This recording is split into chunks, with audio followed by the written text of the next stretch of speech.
welcome back to Ovaya Inspiración. Happy Saturday, everybody. I hope you guys are safe.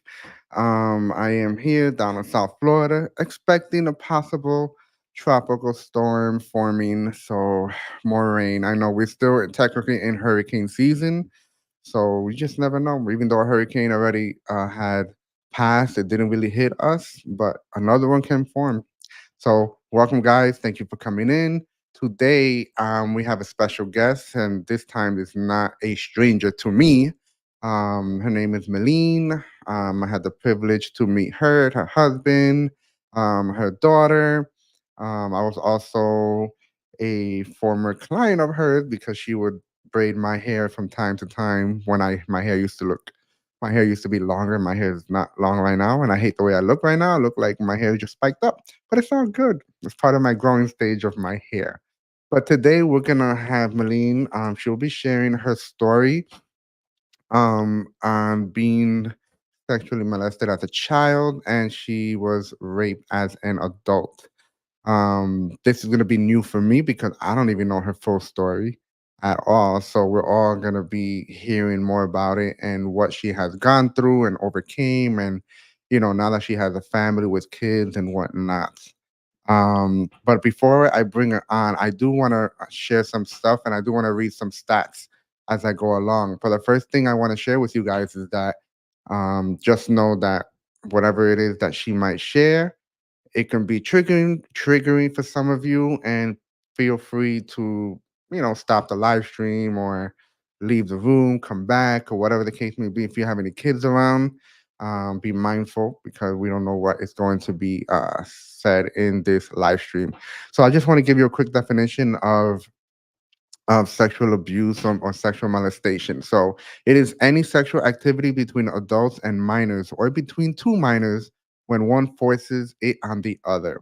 This includes sexual touching and non-touching acts like exhibitionism, exposure to pornography, photography of a child for sexual gratification, solicitation of a child for prostitution, voyeurism, and communication in a sexual way by phone, internet, or face to face. It is a crime punishable by law that must be reported. Now, here are some facts when we talk about child sexual abuse, and later on, I'll share more about rape. These facts are from different sources. There are more than 42 million survivors of abuse in America. 1 in 3 girls are sexually abused before the age of 18. 1 in 5 boys are sexually abused before the age 18. 1 in 5 children are solicited sexually while on the internet before the age 18.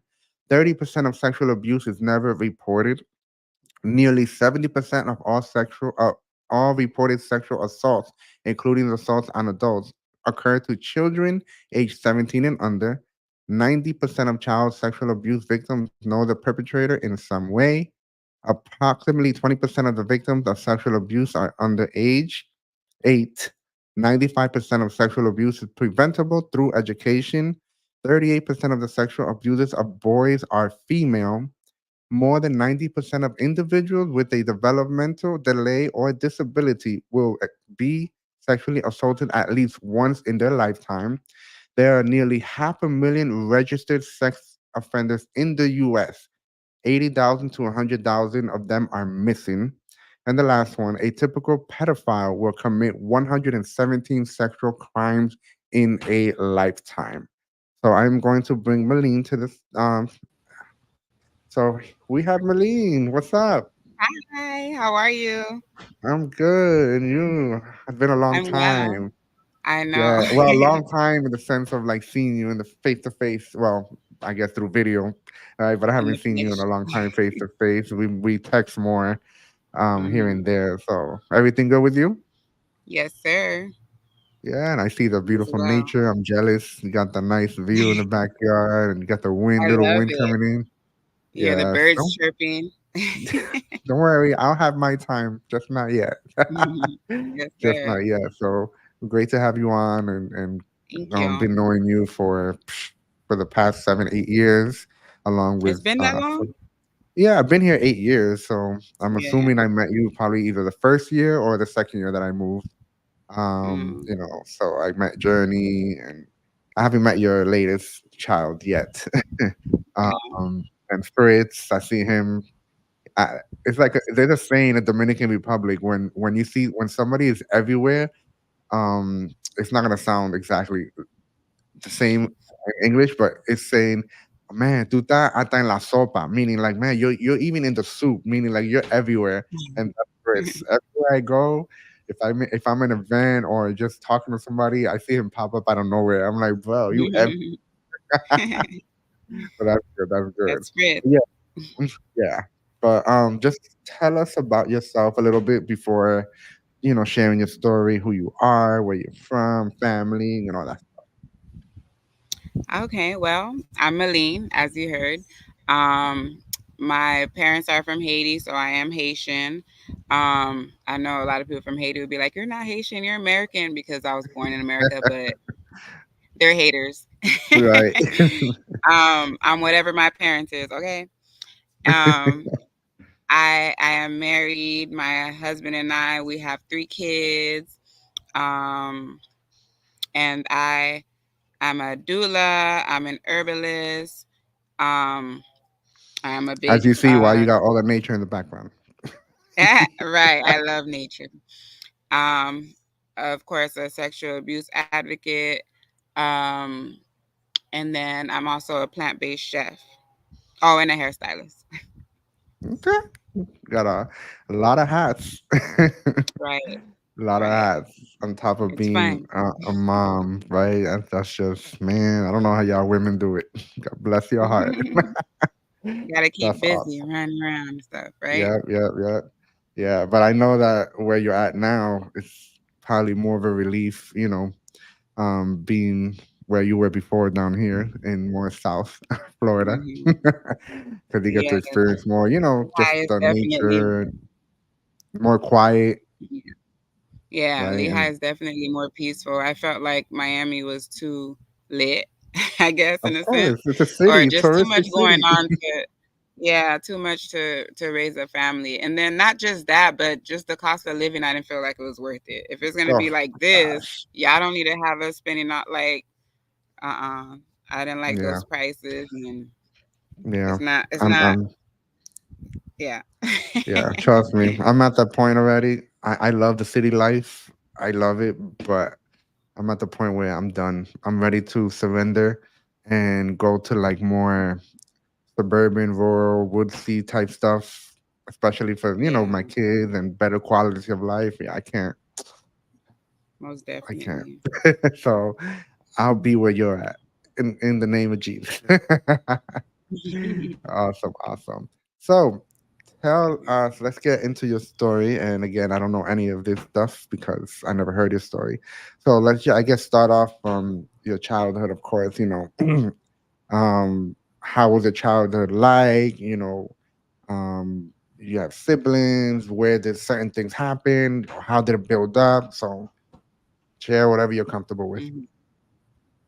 Okay. Yeah, I'm comfortable with anything. Listen, I don't know. It's like over the years, I'm like super open about it. And I've seen how, it blesses other women, how they'll reach out to me privately, like, oh my gosh, how did you start sharing your story? Or how did you deal with this? And it just makes me continue to keep sharing because it's real out here. Like, these people be, like I'm sorry to go here, but I have a friend that she's the same age as me, which I'm 36, by the way.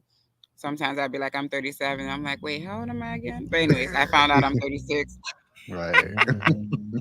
But yeah, so she told me that when she was 5, it happened Hmm. to her. I don't remember who did it to her, but to this day, her mom doesn't know. Like, I'm the only one she told.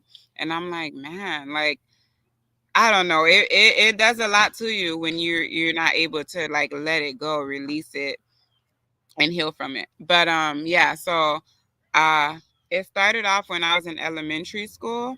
I don't remember exactly how old or what age. I just know I was in elementary. And so it was my mom's ex-boyfriend. She was dating a guy or whatever. And so my mom used to work early, like she would go in like 6 a.m. Mm. And so basically, because I was there. It was me and two younger brothers. So they had their room, and then it was my room because in the Haitian culture, boys and girls don't share rooms. But I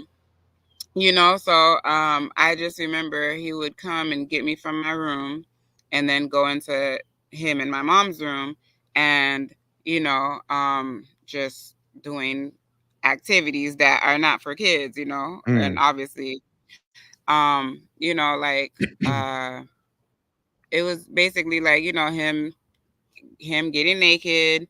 He'd have Mm. I think it was either lotion or Vaseline, I guess, to try to make it like fit, or Mm. I don't know, but I would always like, like scooch back. I'm like, it's a little girl, and you're young, and then a grown man trying to enter you, like, And so, so that continued for a couple of years, and he would tell me things like, if you ever tell anybody, I'm going to kill you.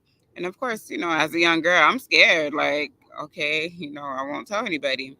And then he'd turn around and say things like, oh, what kind of house do you want? How many kids do you want? Mm. And so as a kid, it was just like, okay, like I knew it was wrong and kind of disturbing, but I think it's when I got older, I was like, what? That's very sick, like, Mhm. um but yeah, so he would, like, my brothers would be sleeping, or sometimes it would be daytime, and me and my brothers would probably be like watching TV or doing something in the living room, and he'd be like, oh, Miline, come and get this for me. He'd call me to the room, and that was basically his way of calling me, so I guess my brothers wouldn't be suspicious or anything like that. But Yeah. like I said, all of us were young, and they're my younger brothers, so they probably weren't thinking anything. They're just thinking, an adult is calling the kid to do something, or go help them with something or whatever. Um, and he actually did as well perform like oral sex all the time. Um, he never made me do it to him, thank God, because oh my gosh. Even though it was bad, but just, I can't Mhm. imagine. And I do hear about, young girls that they do that, and it's just so sick and disturbing. But and then he also had a brother that lived in one of the rooms, like, Right. I guess was renting the room or whatever the case may be. And after a while, he started to do the same as well. And um, but Mm. with him, it was just, I don't even know if they knew each other was doing it, to tell you the truth. But with him, I don't know, I felt more how can you say, I guess, maybe treated better, or like less scared, like, because he didn't threaten me. So I actually felt like, oh, he's nice to me. And you know how, you can get groomed, like they be nice to you or whatever. And um so that was going on with both of them.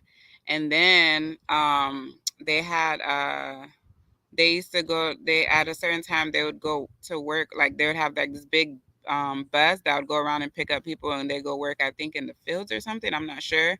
But there was a guy, they called him like they called him boss, like in Creole it was like boss, and they called him by his name or whatever. And so I remember being in my sleep and getting, like I'm awakened by some guy over me, and it was him. So I really, like Mm. to this day, I'm like, did they, like, was this some type of trafficking or whatever going on? Like, are you sending these men to come and, please themselves with a little girl? Because, like I said, my mom would go to work super Mhm. early.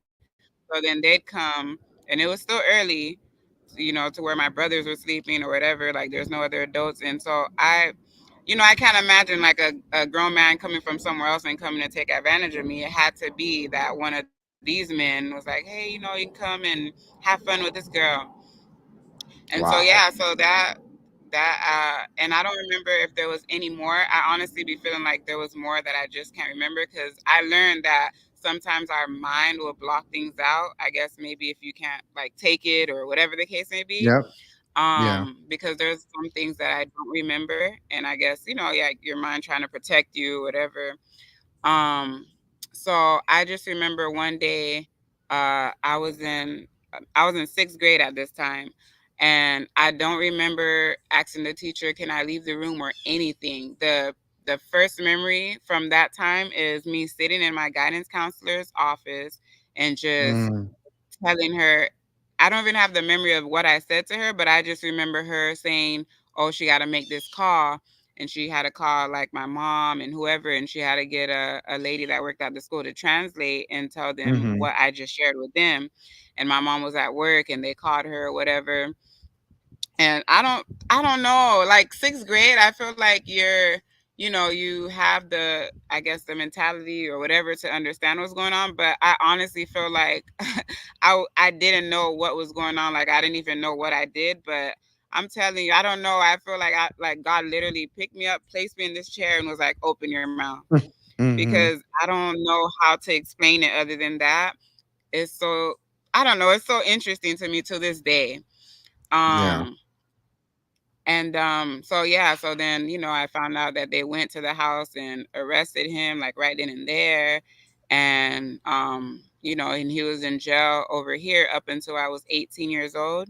And by the way, I only told on him. I don't know exactly why, but I guess maybe because he was the one I feared, like I was really scared of. And Right. then obviously his brother left because, you know, um, and so yeah, he was in jail up until I was 18. And I remember us going, like, being in and out of court all the time or whatever. And then after I turned 18, they deported him to Haiti. And Mm, like I oh, said, wow. when he would threaten me about killing me, he Mhm. really, I guess he really was trying, because I found out later. Okay, before I go to that, I remember because I was living with my grandma after all of that happened. I was living with my grandma for a while. And so I remember I fell asleep in the living room, and Mhm. then I was getting up. It had to be like 3, 4 a.m., and I Wow. got up to go outside, and my hand was on the doorknob to go outside. And then my aunt happened to come out the room to go get a drink of water or something. And then she was like, "Miline, where are you going?" And I said, "Somebody's calling me outside." And she's Hmm. like, "What?" I literally was sleeping and I heard someone calling my name outside. And I was going outside to that person or the voice. And she said, "Girl, you better go back to sleep." And so, so literally to this day, I'd be like, what would have happened if I went outside? And, like different things would happen. And like I said, like, so I found out that this guy was trying to do something to me, because he's in Haiti. So of course, you know, we all know, or a lot of us know that in the Haitian culture they do practice voodoo. And Yeah. so I believe he was trying to take me out, but Mhm. hey, look at me, I'm still Yeah. here and I'm able to Right, share the right. testimony. But so I was just like, what? Yeah, it was very crazy. So I'm literally like, man, like thank God I didn't go outside. Like thank God he had my aunt to get up and go out, Mhm. because we don't know what would Yeah, it happen. would've I been a wouldn't whole have been different here to do story. this live. Like 3 a.m. Right. I hear a voice calling me, get me up from my sleep. That's That's not that's crazy. not normal. Yeah, yeah. Um So so let me yeah, ask you, that I was that. when you were Mhm. so when you were a little girl, and then he would make threats not to tell anybody, et cetera, like, what would your Mhm. response be? Would you just shake your head? Would you verbally respond, saying, like, you won't? Or are you just, like, and then how would you go out, like, throughout the day? Like, what would you, like, are you thinking about what happened, or you just normally continue doing whatever as a little girl? So when he would call me to the room, and then I I mean he'd call my name and then I'd be like, yes, and then he's like, come and do this or whatever, and then I would go. But I don't remember talking much, because I Mhm. just didn't feel comfortable. And I don't know, I guess I felt like I can't defend myself, I can't do anything, and I don't like being here, I don't like what you're doing to me, and I don't have any say about it. So it Yeah. was just like, okay, go and let this man have his way. And then once he's done, go on about my day. So I don't remember it really, I guess, feeling like it affected me until later on. I noticed like Mhm. certain things. But at the time, I just felt like, I'm, living my life normally. But I was very, very quiet. And Mm. I feel like that played a big role. I feel like that played a big role, and I was really quiet, like, in school and different things like that. Like, I think there was a type of fear in me because of that. So I didn't really talk much. Yeah. Hmm. That makes sense. That makes sense. So when your mom finally found out, or even your grandma, like what was her response? Like, did they believe at first? Did they like were hesitant, or did they react so quick? Like, oh my god, you know, I guess feeling bad that the fact that your mom was always, that was working early in the morning, and she probably felt bad that you were behind, and all this happened to you. What was her response? So, so when they called my mom and told her, um, they actually I don't think I seen my mom until, so right when it happened, um, they ended up taking me to like a foster home or Mm-hmm. something for like 30 days, until they figured out, I guess, what they wanted to do, like while I was going to court and stuff. So the reason that they had me in a foster home was because they said that, when the lady translated it, tell her, her response was, "What? Like, nah, not true," or like. But I Mm. guess I don't know. You know how things sound different in a different language. It was more so Mm-hmm. like, I guess she was shocked. So then when the lady translated to the counselor and she was like, "Oh," she said, "not true," or something like Hmm. that, and she was like, "Wait, she doesn't believe her daughter." But I think it was more so a response like, "How could that be happening? And I don't know," Right. or something like that. But they took it as, "Oh no, take her away from her mom because she doesn't believe her," or whatever. And so, yeah, I was in foster care for like 30 days. And then after the 30 days, they had me, go live with my mom. And so I would I mean, Mm. with my grandma. So I'd be able Yeah. to go and visit my mom. But we lived like right there. We lived in the same community, maybe like 3 minutes away. So I would always go and Mm-hmm. see my mom or whatever. Yeah. Hmm. So, yeah. Interesting. So all those years passes by, and in your teenage years, were you involved in any type of relationship with any boys or anybody? Romantic relationships? Actually, no. I actually didn't want to be in any because, I mean, it would be like little crushes, but nothing Mm-hmm. serious, because I actually would see, like my friends in relationships. Like, I had a friend, she was actually in a relationship with a cousin of mine, but they were in high school. And every day they talk like early before school. And in high school, you're going to school like 6, 7 a.m. or whatever, and they'd be on the phone before then. And so they'd always be, I don't know, I felt like they were always like, oh, like basically kept tabs on each other. And so for me, I used to be like, yeah, I don't want that, because what, that person, that seemed like that's your dad or whatever. And then another one, her boyfriend would like literally beat her up and like Mm. drag her and different things like that. And so I'm saying this because like those things played a role as well as what I've been through. And I just felt like you don't want anything to do with guys. It just at that time, just, and I just felt like I wasn't interested because I just would feel like, uh I felt like we were too young. Right.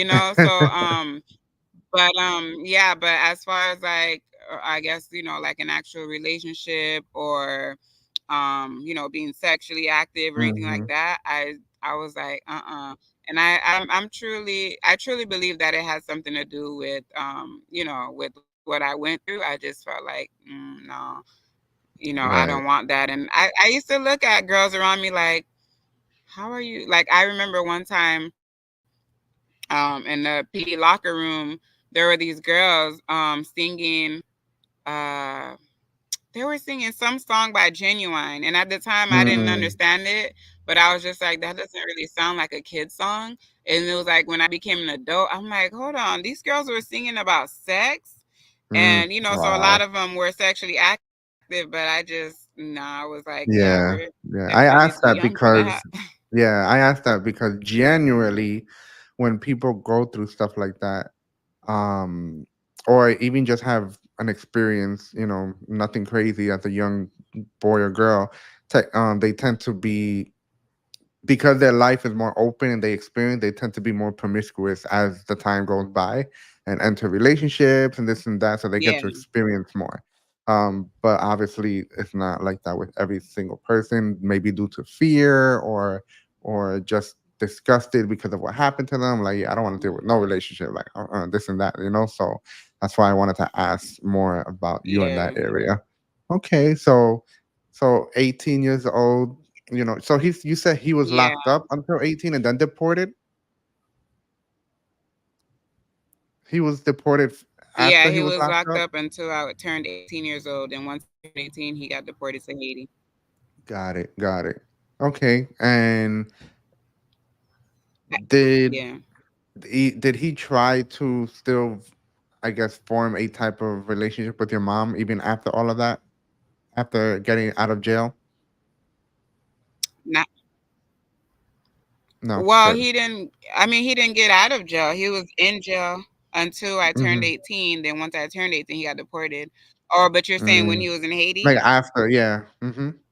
Like after he Is left that and what you're everything, asking? yeah. Mhm. Not that I know of. I would hope not, but I've never Mm. heard anything about him ever again. Got it. Besides the fact that he possibly, like put something on my family or something like Mhm. that. Got it. Got it. Okay. All right. So now you're 18 years old. You're almost close to being an adult, right? A young adult. So talk to us about those upcoming years, right? Now you're not a little girl anymore.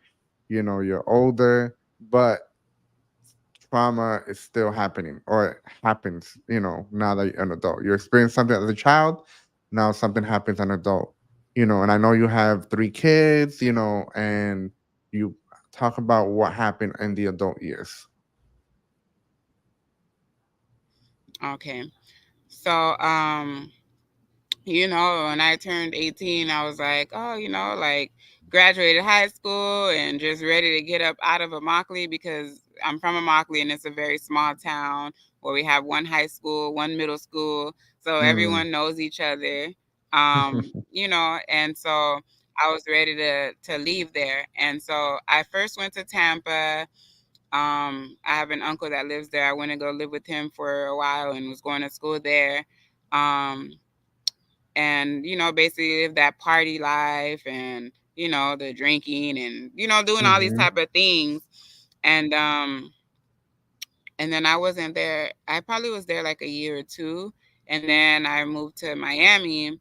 And because I had like two friends there, and we were all just like, oh, we can move in together and we can go to this school. And so I did that, and that's where I guess maybe because in Tampa I had my uncle there, it was more like, a little, maybe I was more reserved, I guess. Yeah. So in Miami I was like young, wild, and free type living or whatever. So we were definitely at clubs like almost every night, and I guess just having fun, that kind of thing, living it up and whatever.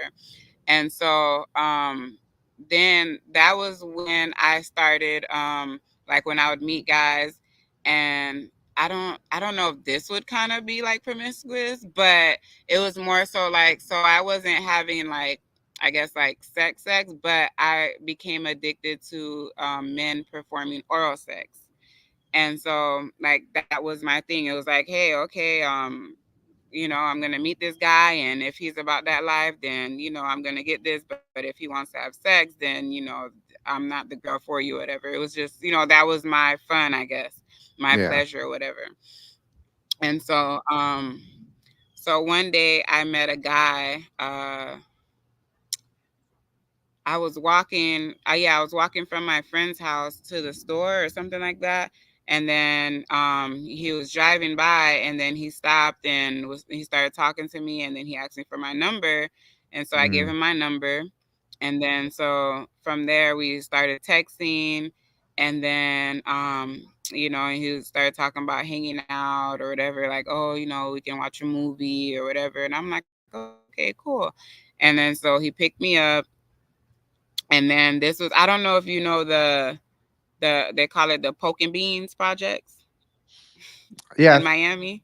Yeah, that's not far from here. From where I But am.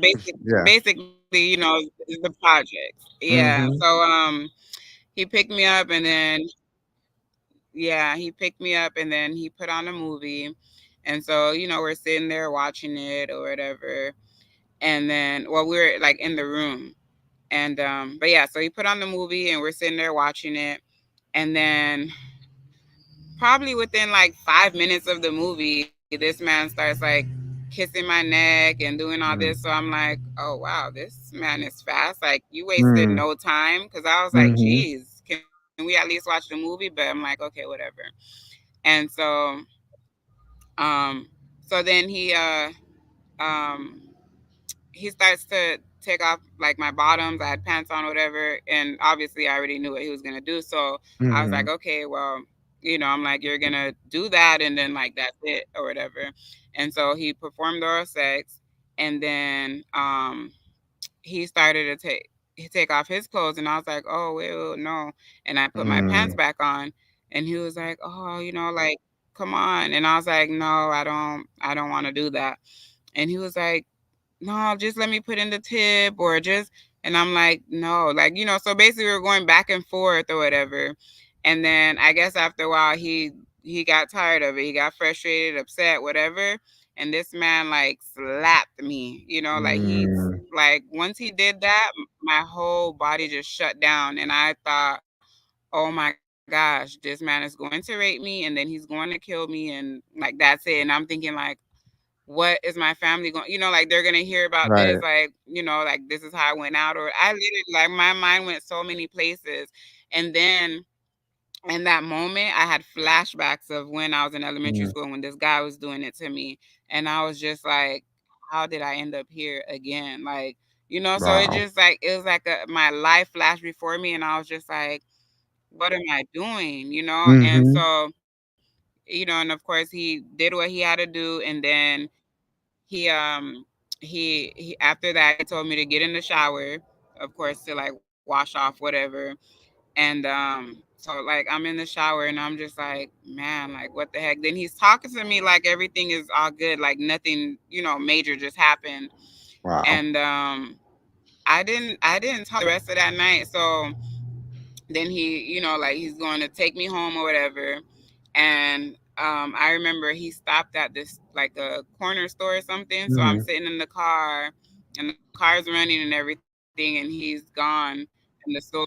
But I'm sitting there like, I don't know, I was like numb, like I said, I shut down. I couldn't even, it's like I'm thinking like, what the heck just happened? Did this really just happen?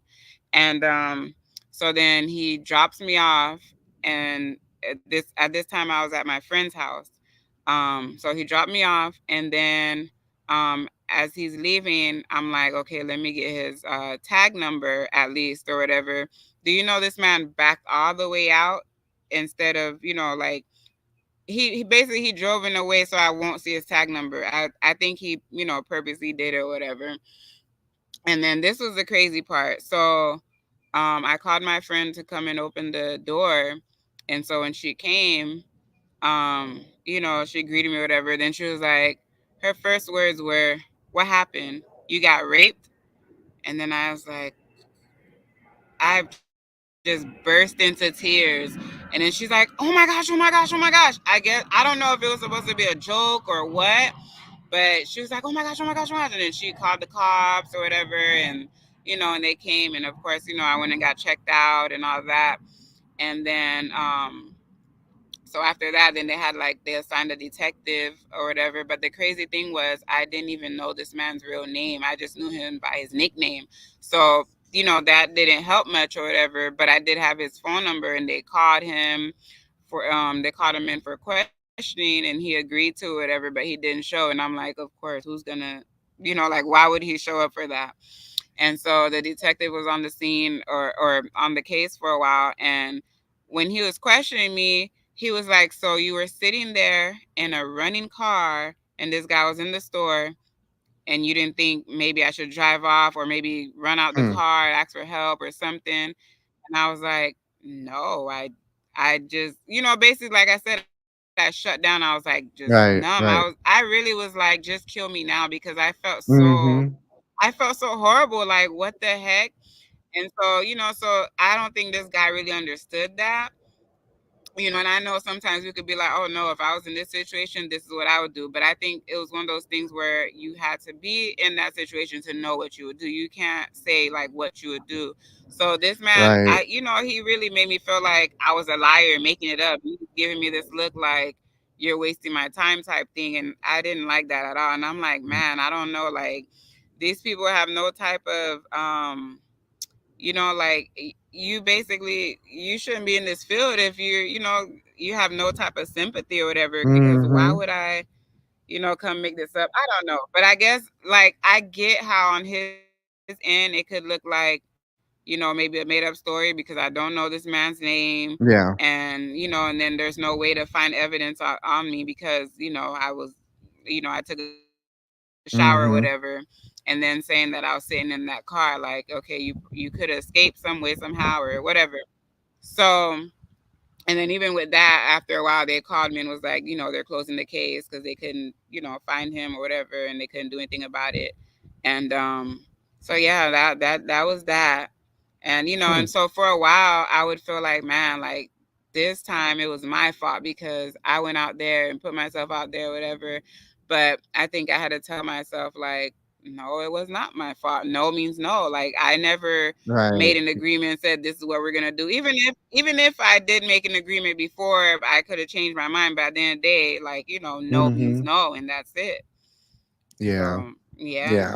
that That's rough. that was So, man, definitely so pretty much you had a deja vu experience because again, like you said, it took you back to when you were a child, which is crazy, right? And so two yeah. separate experiences, two different age, which is wild, right? Sometimes, I mean, from what I would know, you would just hear, oh no, it would, you had an experience when you were younger, or you just had an experience when you were an adult. But with your case, you had an experience with both, right? As a child and as, an early adult. Um, so from there on, so that guy never got caught, or they never, could never be found or anything. Not that I know of. Not Mm. that I know of. I mean, once they closed the case, I'm pretty sure they didn't, go back into it. Yeah. At least I doubt it. Mhm. Right, right. Wow. So then now that you were an adult, what was going through your mind then? Because first you were a little girl, you don't know much, you just go on with your day, blah blah blah. But now that you're an adult, you know what? And especially after that, you don't know if he ever got caught or anything. I'm sure you were frustrated and sure you were even extra careful next time. Like what how did you live your life after that? I actually, I was like I went into a very deep place. I was in depression mode for like, Mm, I don't even know how long. So I ended up, because the reason I was in Miami was because I was finishing up, my college years or whatever. mhm. And so I was almost done. I had a couple of months left, but my family, my mom especially, everybody was like, no, you need to just come back home. And there's plenty of colleges here. You can go to college here. And like I'm pretty sure as a parent you're like, no, please come home, like, and so I did go back home. But like I said, I spent like months in the room, like I wouldn't come out. My mom would Mm, come in and like offer me food, and I hardly ate. I ate, but it was just like you don't really have an appetite, like because when you're in mhm. depression it's like nothing can help you at that point or whatever. Like you can't see that light at the end of the tunnel. And Right. so I just remember her, she would just give me these looks like it was like she felt helpless in a way, like she didn't know what to do for me. And Mhm. sometimes I look back and I'm like, man, I'm like, it probably would have helped if you would have just came and hugged me or something. But I feel like a lot of times in the Haitian culture or island people, like they don't really know how to, do that or whatever. Mm, Which, I'm not saying it's her fault, but I'm just like, man, like, and I think uh like yeah, I just was really in a dark place, and yeah. I was in that for a good while. Hmm. Wow, wow. Mhm. So before we move on, right? That second experience happened, your getting more into your years. I want to know more about the kids, where the Fritz come in. I'm assuming it was in Miami, right? But before we go there, I actually want to share some statistics as well when it comes to sexual assault or just rape in general. I'm gonna place you backstage for 1 second. So, Okay. um, oh, there you go. I'll do that. So, when it comes to the rape, right, it says women are more in danger of being sexually assaulted by an acquaintance than a stranger. Yet, law enforcement across the country often treat acquaintance rape as a lower priority. About half of all female victims of rape reported being raped by an intimate partner. 8 out of 10 rape cases, the victim knew the perpetrator. The effects of rape often persist long after an assault occurred. Of women who experience rape, 30% report PTSD symptoms 9 months after the rape. 33% contemplate suicide. 13% attempt suicide. Women of color, Native women, and LGBTQ immigrants and women with disabilities face higher rates of gender-based violence than those who are not part of those groups. African American women experience intimate partner violence at a rate 35% higher than white females, and about 2.5 times the rate of women of other races. Over 84% of American Indian and Alaska Native women have experienced violence in their families. And 44% of lesbians and 61% of bisexual women experience rape, physical violence, or stalking by an intimate partner, compared to 35% of heterosexual women. Many refugee or immigrant women are especially vulnerable because of poverty, limited language proficiency, social isolation, and immigrant status. And the last one, women with intellectual disabilities are 12 times more likely to experience rape and sexual assault compared to those without disabilities. So, with all this that I'm sharing, people, is that as we shared since the beginning, most people will go through sexual abuse, molestation before the age of 18. And because of that, and unfortunately, those are the same ones that have a higher rate of being sex trafficked by others. And when it comes to human trafficking, as some of you may or may not know, Miami, I live in Miami. Miami is the number one city in Florida for human trafficking, and the state of Florida ranks third in the whole country for human trafficking, right? So there's so many things that are happening with our kids, and most trafficking happens within our own family, within friends, within romantic relationship. Another way is familial. So this is not surprise when people go through stuff like this and you wonder and question, oh, but why? How can it be? It's because it all starts at childhood. They're very vulnerable as they get older. So um those numbers were staggering, right? Very unfortunate. And it's not just girls, it's also boys, but of course the majority, a higher number, is girls as well.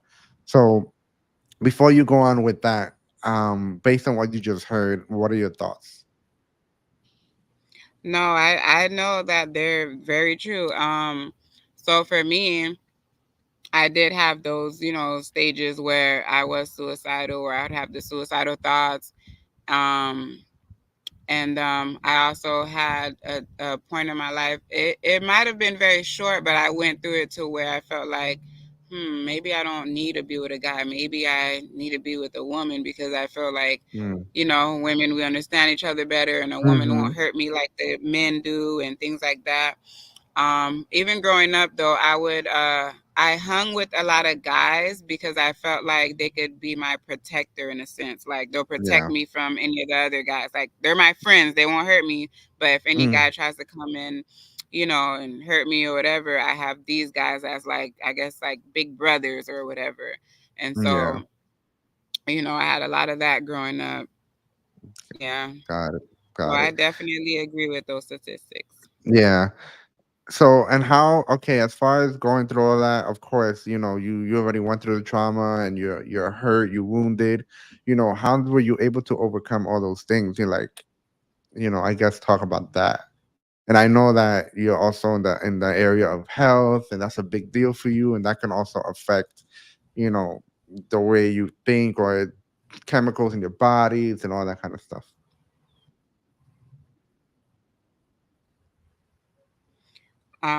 I didn't hear the last part. You said something about chemicals in my body. Yes, when it Cause comes you to said, like how did you I, how did I, over yeah, how do you overcome all that? And and because you are also in the world of eating healthy, that can also play on a positive effect of how your body, you know, oh, reacts to different things and stuff yeah, like that. most definitely.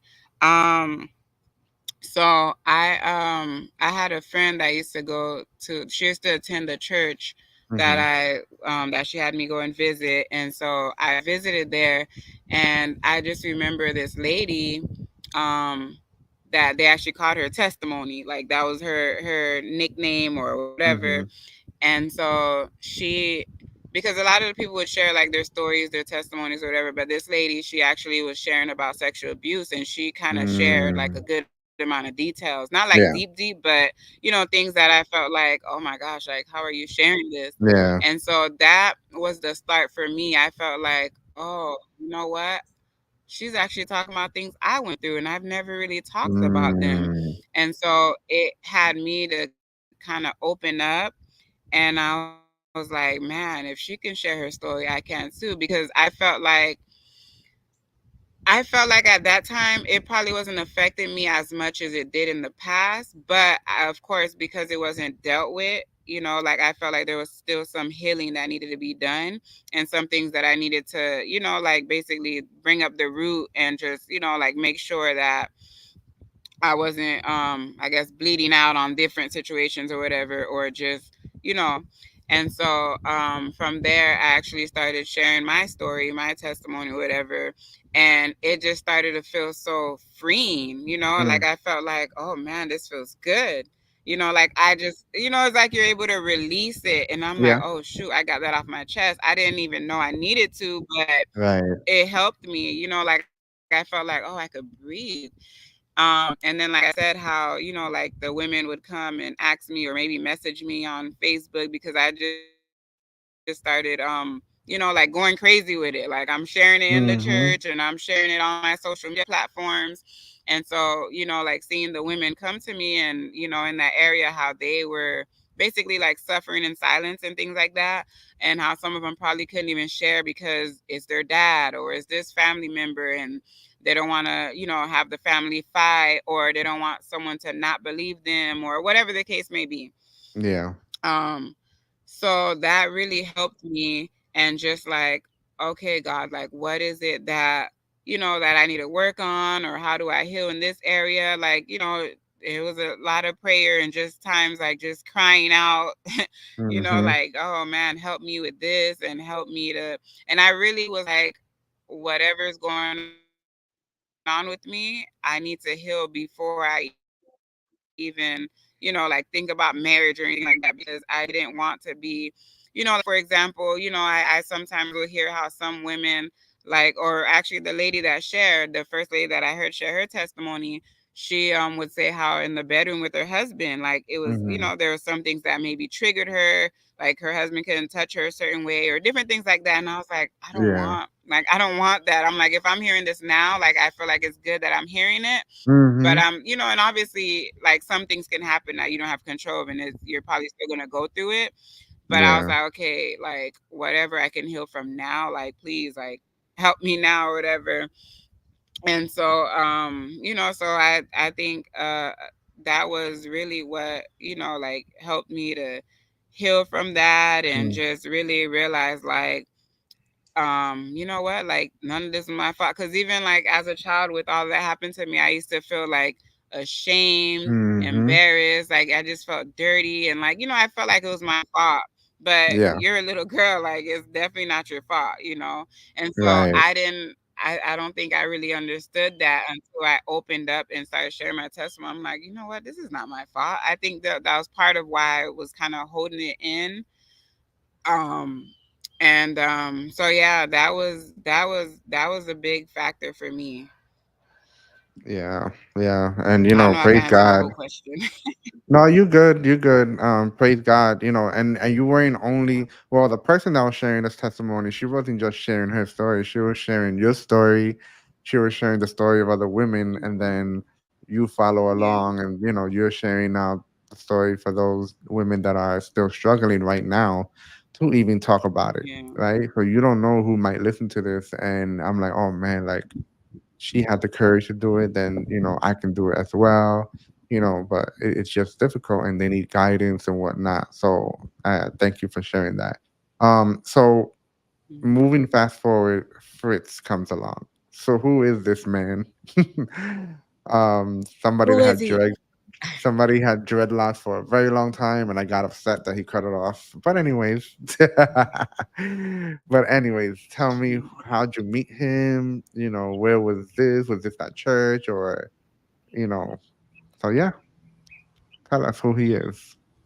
So yeah, I actually did meet him at the church that I was attending because like I said, I was visiting before, but then I ended up becoming a member there, and he was attending there. But before I actually started attending, I guess, like I mean, like I said, I would in the beginning when I would visit or whatever. Um, so I actually first had a was it starting off? Yeah, I started off with a dream, and in the dream, because I would just pray and be like, God, like, I do want marriage, and whoever it is, Mm-hmm. I don't want to just, marry anybody, and I don't want to Yeah. marry them for the wrong reasons or anything like that. Mm-hmm. Because there was a point in my life I didn't want marriage at all. I was straight. I was like, all guys are the same. I don't want nothing to do with these guys. And even with my back, you go back a little bit. Even with my first child, Genoa, that's 14. I my mindset was I want to have a baby and that's it. Like I don't want nothing to do with the dad because these guys are just, they can't be trusted or whatever. So I'm like, all I need from him is a baby and that's it. And it Mm-hmm. was a horrible mindset to have, but Right. I honestly believe that it could have been because of what I went through as well, where just feeling like I want something to call my own, that he could love me, or he or she, I of course I didn't know at the time, but my baby could love me unconditionally, and I love them back or whatever. Mm-hmm. And so and so that was how I had my first child or whatever. And so I think it was afterwards my mindset changed, and I was just like, oh, you know what, I see how like these people can have a great marriage, and they they could trust each other, and Mm-hmm. marriage is a real thing. Like, okay, I think I'm easing up a little bit, and I think that Right. God has somebody for me. And so like, so my prayer would just be like, whoever you have for me, then like, I guess let it be known, and like, let me know that this person is for me. So it started off with a dream, and so the first dream, I was, or yeah, I was at Fritz's friend's house, which I don't think I really knew them at the time, but we were at their Mm-hmm. house, or I was at their house, and then they called me over to the bathroom. Strangest thing ever. And so when we went to the bathroom, they pulled back the shower curtain, and then Fritz was in there, and he had a ring, like he was proposing or whatever. And I Oh was like, when wow. I got up from the So dream, I was like, what? And yeah, so I didn't pay much attention to it because, like I said, it was just so weird. But I was like, whatever, and I left it alone. mm-hmm. And then the second time, um, oh man, it's been so long, I can't even remember these dreams fully anymore. But the second time was he, or I think it was another dream, but I can't remember. Yeah, I can't remember exactly what happened, Mm-hmm. but I know this time he proposed to me again. And so then after that dream I was like, okay, like, God, what in the world is going on? Because um I didn't really know him like that. I just seen Yeah. him, but I didn't, and I never, it wasn't anything like, oh, that guy fine. Like, there was nothing Mm-hmm. I didn't feel in my heart or whatever that would make me go and have these dreams or whatever. I just Right. felt like it was like, like, I don't know, I'm I'm like, okay, God, are you showing me something? And, like whatever. And then what was the third time? Oh my gosh, I can't believe I don't even remember this stuff anymore. We've been married like 7 years now. But ah, I think the last time something had happened, and then I know around this time we actually like were like I guess like friends or brothers and sisters, or right. Mhm. And so I remember one day he took me. No, I was in school, but I was feeling really sick. And if anyone knows me, I hardly get sick, but I don't know. That day I just felt bad. And so the school was like in Broward and Mhm. he was in Miami. And so I texted him and um, I was like, I'm feeling sick or whatever. Like, can you pick me up or something like that? And he was like, girl, you're out in the boondocks. And I was like, I know, I know. And like, it was a joke or whatever. And Mhm. so then he calls me and then I text him and I say, I'm in class. And then he texts back and says, I'm outside. So I was like, Mm. what? So Wow. I was like, oh my gosh, okay, God, like I don't know if this is just, one of these brothers in Christ that like they're just so nice, or are you trying to like Miline, this is Mm. him. Like I was just like, oh my gosh. Like I really. And so then he was doing a yard sale or whatever, and his mom was there, and well actually she I guess they were supposed to wash some clothes for the yard sale people donated, and for Mhm. some reason I guess I thought it was supposed to be Fritz and some other people. And so Fritz was like, he picked me up, he was like, he's gonna drop me off, and he was like, oh, it's gonna be just you and my mom. And I was like, so now I'm like, okay, is this some type of setup? Is he trying to get a yay or nay from his mom? Because this was not the plan. Like, what you mean you're Right. gonna leave me with your mama? and so yeah, so we ended up, like doing the laundry together, and we were just talking whatever, and I ended up sharing my story about sexual abuse.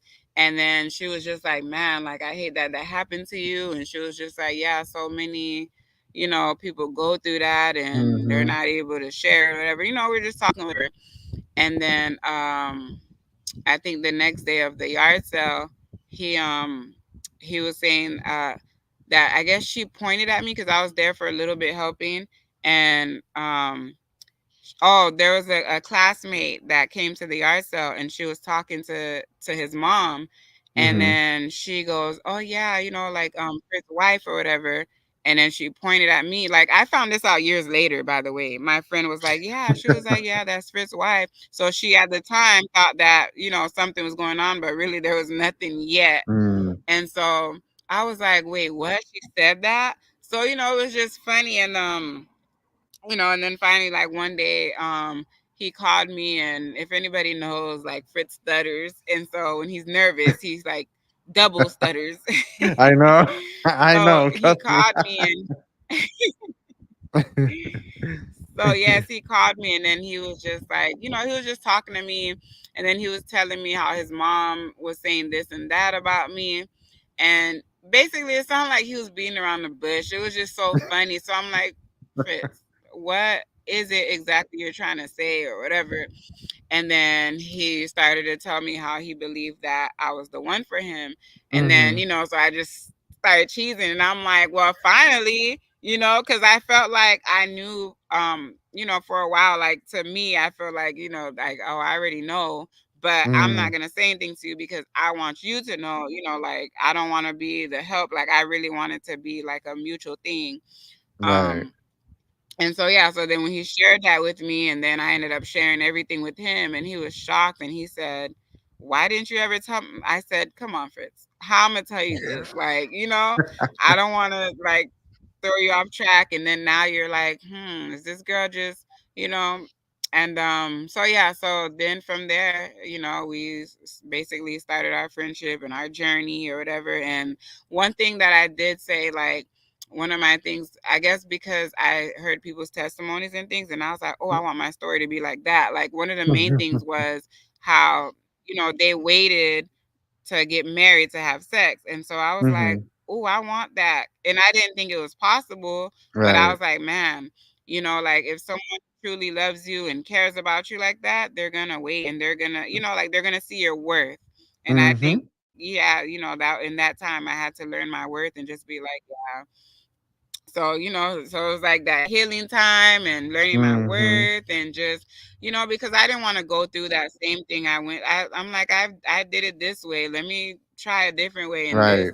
and I got, like great results. And because one of the things too, I know it might sound crazy, but I didn't want to be like one of those girls that had a whole bunch of baby daddies or whatever. I was like, I don't want my kids to have all these different, like, cause it just seemed like a lot, like stressful. And, like, I wanted to have my kids under one roof with their dad or Mhm. whatever, and just because I'm like, man, that baby mama, baby daddy drama be looking too much, and I'm For a very real. calm person, and I like Mhm. peace. So I'm like, I don't want no type of problems, and yeah, so that was that, and I was just like, thank you God. Mhm. Wow, wow, that's awesome. So now you have your kids. How old is the youngest one now? A year already or more? He's two. Oh, So wow. yeah, Damn, so I'm way Genoa, off. of course, was before. Genoa is 14, and then Journey is 6, and Mm, Josiah is 2. wow. Wow. So two Yeah. boys and one girl. Two boys and one girl. That's Yes. awesome. And Yes, sir. how's Fritz with the kids? Oh, he's great. He's like the number one daddy. So who does Yeah, who and does Journey, Journey. she has him wrapped around her finger. Oh, wow. So who does Journey gravitate more to, you or him? Her dad, she's a daddy's girl. I think it'd be like that, like daddy's girl, and then the boys are like mama's boys. Right. Yeah, well, we'll Yeah. see with my daughters. Now we have a pair. We have the boy and the girl. So I'm excited for that. For my when she gets older as well, see how she's gonna be. Yeah, that's awesome. So now that you shared all of that, right? You talked about your childhood, your adult Right. years, and what you've been through and what God has done in your life. And now you have a whole family, living amongst nature and having some natural food in your body and all that stuff. What advice,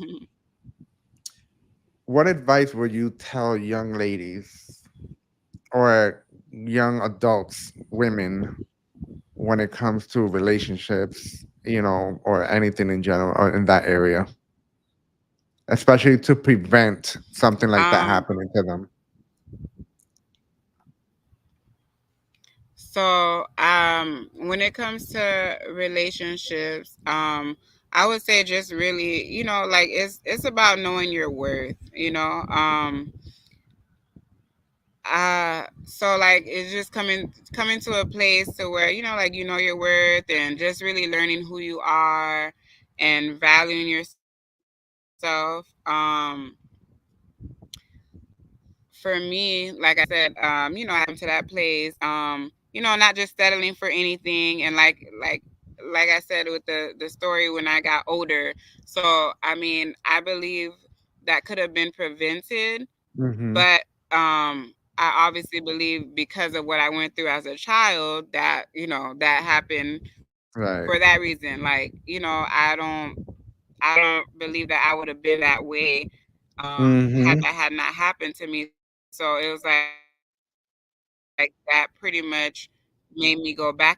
But of course, that kind of thing could have been prevented if I wasn't, Mhm. like living that lifestyle. So, but like I said, I don't believe anymore that it was my fault. It was just something that could have been prevented, but at Right. the same time, it wasn't my fault.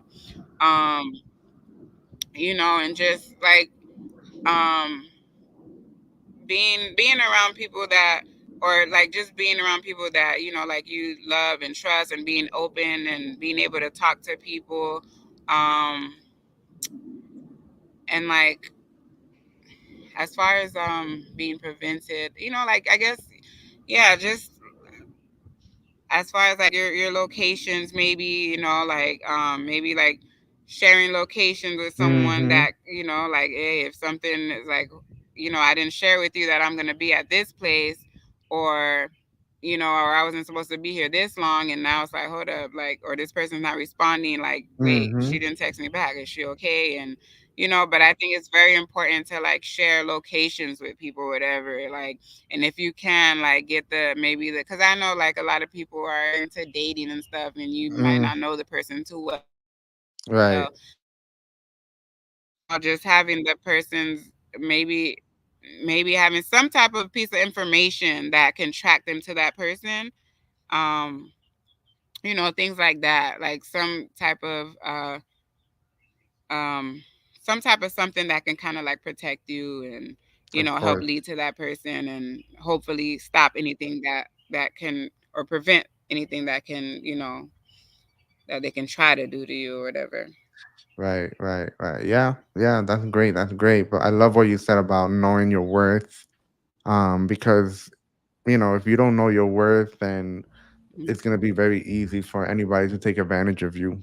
And obviously we don't want that. Especially, me and you, we both have kids, and we're gonna do our Yeah. best to teach our kids, let them know that their worth, does not come from people, places, or things, because all those things, they come and go. Right? Our worth is in Christ. We have to teach them, what is healthy, what does a healthy relationship look like. And you and Fritz are the only one that can model that for your kids, right? Because if they see unhealthy, that's what they're gonna look for. Even if they're not intentionally looking for it, they're gonna wind up in unhealthy relationships, Right. right? Because they don't know what healthy looks Yeah. like because they see mommy and daddy Most doing this and always fighting, or so to them, oh, that's normal. So I'm gonna be in a relationship like that too, right? So that's why it's important that as definitely. parents of little ones, well, at least you have three, but you have two little ones. We teach them, right from wrong. We teach them, okay, you're like, nobody should be doing this to you. Like, if it's not mommy or daddy, or whatever the case may be, you have to teach them young, And I know that you come from the Haitian Hmm. culture, even though I'm Dominican and we also have strong culture and similar things, but I know in the Haitian culture and Dominican culture, the sex topic is a taboo, which I believe, I don't know how you see this, but I always say that when families or parents don't teach their kids, about sex and let talk to them about them, I believe that they're doing a disservice to them. And not only that they're doing a disservice to them, I believe that Hmm. they're only giving predators more of a green light to do what they do because their kids are not being taught about how to prevent, certain situations. Right. So we need to talk about that, obviously appropriate, age appropriate, and all that kind of stuff. Because if not, you only it's a feeding ground for all these predators to come after them, and they're not gonna know how to react to certain things. Yeah. So yeah, so that's really good. So I am happy that you took your time to come on to share your story. And like I always say, this is not just your story, this is the story of many women, right, that are probably still going through it right now, or others who have gone through it, but they never shared because of fear or whatever the case may be. So I hope that with this video, for anyone that watches after the live, they can share it, they can, you know, uh, talk about it and finally open up, because it is tough. I mean, I can't, I was never in your shoes, so I wouldn't know how that feels like. But I just pray that Hmm. more people open up about their stories because, there is deliverance and healing from God and all that kind of stuff. So, is there any final It's words definitely. would you like to share? Yeah, is there any final words that you would like to share? Um, yes.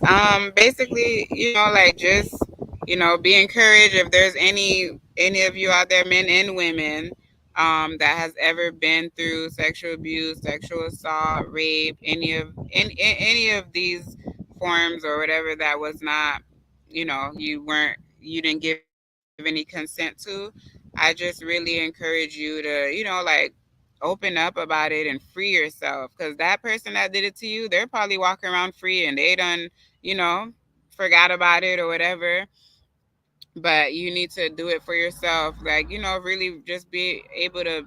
I'm not saying you have to be like I say I am, as go everywhere, every platform and share it. Like, it doesn't have to be that way. You can just, even if you go to one person and you're able to open up and maybe get some counseling or something, like some type of Hmm. something where you can open up and just release it, because I believe it's very much needed, especially if we want to be in a relationship, because it does, I believe, hinder relationships in a way. And even if we don't see it or don't notice it, but there may Hmm. be some things that could be like blocking other things, or you may have some wall up that you don't even know is up in your marriage or any type of relationship, even if it's like friendships, just because of what may have happened in the past. So I Right. truly just hope and pray that like you too will find your healing.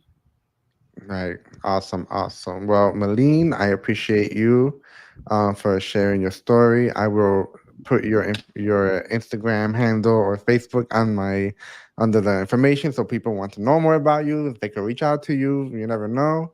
For everybody that are listening or that will listen, feel free to share this story, because it's not just her stories, many others as well. And stay tuned for upcoming interviews. I have one coming up on Wednesday. One of my good friends of 20 years. We've done ministry together. We're friends with his wife, with the kids. We've seen each other go through a lot of stuff. So, and he's an entrepreneur. So we're going to be talking about the Beard Dad products and all that kind of stuff. And then stay tuned for 2 weeks, which is another very interesting interview of a woman named Angela, who her story was that she was raped and she got pregnant, but she decided to have the baby. So we're going to be talking about sharing her story as well. And then another interview at the end of this month, which is going to be a very interesting one. And it's going to be an in-person live interview with a woman named Amanda, who she was sex trafficked when she first moved here from Brazil to America. And this was just 4 years ago. So she'll be sharing her story as well. And we're going to be in person right here in this apartment and hanging out with the family, my wife and kids. So stay tuned. Thank you, everybody. Thank you, Malene. Um, we'll catch you next time. See you guys on Thank Wednesday. you. Peace.